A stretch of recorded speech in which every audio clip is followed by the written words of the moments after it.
মাননীয় স্পিকার, আপনাকে আন্তরিক ধন্যবাদ। মাননীয় স্পিকার, আমি প্রথমেই আপনাকে আন্তরিক কৃতজ্ঞতা জানাচ্ছি।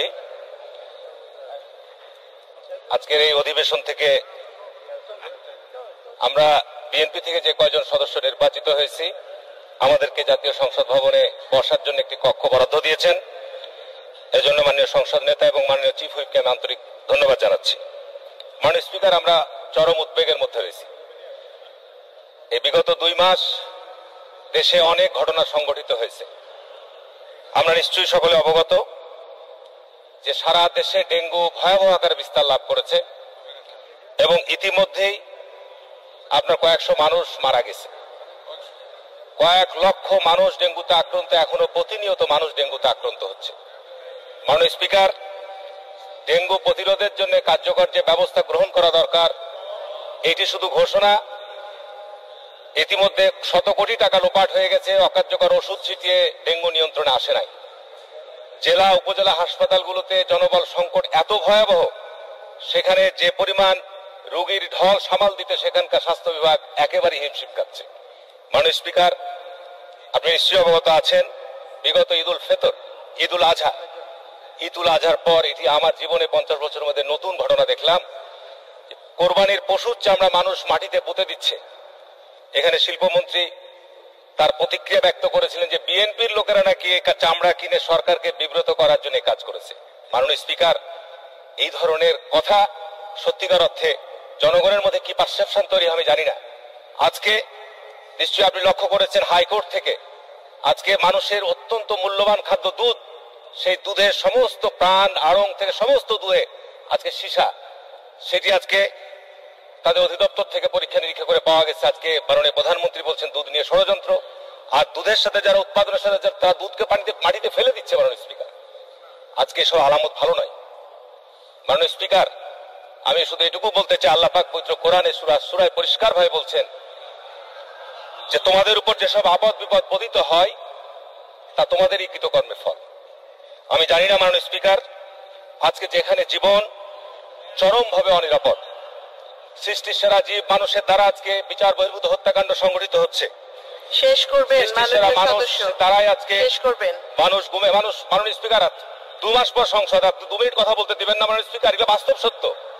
আজকে যদি এই কথাগুলো বলতে না দেন, এগুলো আমি সরকারকে আক্রমণ করে বলছি না, এগুলো বর্তমান বাস্তবিক সমাজে সংঘটিত হচ্ছে।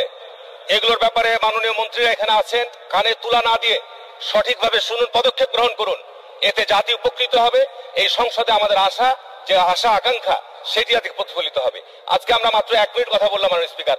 আজকে আমার পূর্ববর্তী সদস্য বলেছে যে আজকে বালিশ কাণ্ডকে হার মানিয়েছে। আজকে বাংলাদেশে যদি প্রশ্ন করা হয় যে আজকে সারা পৃথিবীর মধ্যে সবচাইতে কোন হাসপাতালে মূল্যবান পর্দা ঝুলছে, সেটি এক কথা উত্তর আসবে মাননীয় স্পিকার, ফরিদপুর হাসপাতালে, যে পর্দাটির দাম 37 লক্ষ টাকার উপর। এটি কল্পনা করা যায় মাননীয় স্পিকার? এই সমস্ত অপরাধ দুর্নীতিগুলো সংঘটিত হচ্ছে। আজকে কেন এর ব্যাপারে সরকার পদক্ষেপ নিচ্ছেন না? আজকে ক্রস ফায়ার হত্যা করছেন আপনি মাদক ব্যবসায়ীদেরকে, আজকে ক্রস ফায়ারে হত্যা করছেন বিভিন্ন অপরাধীদেরকে, এদেরকে কেন আপনি ক্রস ফায়ারে হত্যা করছেন না? আজকে যদি ক্রস ফায়ারকে বৈধ হিসেবে গ্রহণ করে থাকেন, এই সমস্ত যারা রাষ্ট্রের সম্পদ অপচয় করছে, যে যত বড়ই পাওয়ারফুল হোক না কেন, যত বড়ই ক্ষমতাশীল ব্যক্তি হোক না কেন, তাদের বিরুদ্ধে আমরা দৃশ্যমান কোনো আজকে ব্যবস্থা দেখছি না। দুর্নীতি দমন কমিশন নামে মাত্র আজকে কোথায় কাজ করছে মাননীয় স্পিকার? কাদের বিরুদ্ধে কাজ করছে? আজকে মাননীয় প্রধানমন্ত্রী সাবেক বেগম খালেদা জিয়াকে আপনি 2 কোটি টাকার অপরাধে তাকে আপনি আজকে জেলখানায় বন্দী রেখেছেন। আজকে স্বাস্থ্য খাতে হাজার হাজার কোটি টাকা লোপাট হয়েছে, তাদের বিরুদ্ধে আজকে কোনো ব্যবস্থা আপনি গ্রহণ করছেন না। মাননীয় স্পিকার, আজকে এখানে বিগত সময়ে অত্যন্ত একটি রাষ্ট্রদ্রোহী ঘটনা সংঘটিত হয়েছে। প্রিয়া সাহা, হুইজ প্রিয়া সাহা? মাননীয় পররাষ্ট্রমন্ত্রী এখানে আছেন, উত্তর দিতে হবে আপনাকে, সংসদে বিবৃতি দিতে হবে। প্রিয়া সাহা কিভাবে আপনার মার্কিন প্রেসিডেন্টের কাছে পৌঁছলো এবং রাষ্ট্রের বিরুদ্ধে এই ধরনের বক্তব্য দিয়েছেন? এখনো পর্যন্ত এ ব্যাপারে রাষ্ট্রের কাছ থেকে আমরা কোনো ধরনের সুস্পষ্ট বক্তব্য পাই নাই। এখানে এই ব্যাপারে আমাদের সজীবাদের জয় একটি বিবৃতি দিয়েছিলেন, সেখানে উনি বলেছেন প্রিয়ার মিথ্যা দাবির পিছনে মার্কিন দূতাবাসে দূরভিসন্ধি রয়েছে। যদি এটি সত্য হয়ে থাকে, তাহলে সেই ধরনের বিবৃতি আমরা আশা করছি মাননীয় স্পিকার। এ ব্যাপারে কয়েকটি জায়গায় আদালতে রাষ্ট্রদ্রোহী মামলাও হয়েছে, সেই মামলা সরকার খারিজ করে দিয়েছে, বাতিল করে দিয়েছে। মাননীয় স্পিকার, এইরকম একটি অবস্থার মধ্য দিয়ে আজকে দেশ শাসিত হচ্ছে। এই অবস্থার আমরা অবসান চাই। মানুষ আজকে অসহায়, মানুষ আজকে সত্যিকার অর্থে অসহায় মাননীয় স্পিকার। আজকে কোন সত্য কথা বলতে গেলেই সেগুলোর বিরুদ্ধে বলছে গুজব। আজকে পুলিশ বাহিনীর প্রধান, আজকে র্যাবের প্রধান বলছেন গুজব ছড়াবেন না। আজকে যদি এই সমস্ত গুজব হয় তাহলে সত্য কোনটা মাননীয় স্পিকার? আমি মাননীয় স্পিকার আপনার মাধ্যমে এখানে মাননীয় মন্ত্রী পরিষদ সদস্যরা রয়েছেন, এই বিষয়গুলো আপনারা সংসদকে অবহিত করবেন যে এই বিষয়গুলো আসলে গুজব। সারা দেশে ডেঙ্গু ছড়িয়ে পড়ছে কি গুজব? সারা দেশের চামড়া মানুষ মাটিতে পুঁতে দিচ্ছে কি গুজব? সারা দেশে আজকে দুধ মানুষের উৎপাদন করছে, দাম পাচ্ছে না, মাটিতে ফেলে দিচ্ছে, সেটা কি গুজব? আজকে আগুন, ধানের জমিতে আগুন লাগিয়ে দিচ্ছে, কি গুজব? মাননীয় স্পিকার, এগুলো সত্যিকার অর্থে আমাদের যে কর্মকাণ্ড, এই যে আল্লাহ পাক কোরআনেরই ভাষায় বলছেন যে তোমাদের কৃতকর্মের কারণেই তোমাদের উপরে সমস্ত বিপদ আপতিত হয়। আল্লাহ যদি পরম দয়ালু এবং দয়ালু না হতেন তাহলে আমরা ধ্বংস হয়ে যাবো। স্পিকার, আমি মনে করি যে আজকে এগুলো আমাদের কাছে সতর্ক বার্তা আসছে। আমি মাননীয় স্পিকার আপনার মাধ্যমে অনুরোধ জানাবো যে এই সতর্ক বার্তা আমরা আমলে নিয়ে আমরা এগুলোর প্রতিকারের জন্য উদ্যোগ গ্রহণ করবো। মাননীয় স্পিকার, আপনাকে ধন্যবাদ।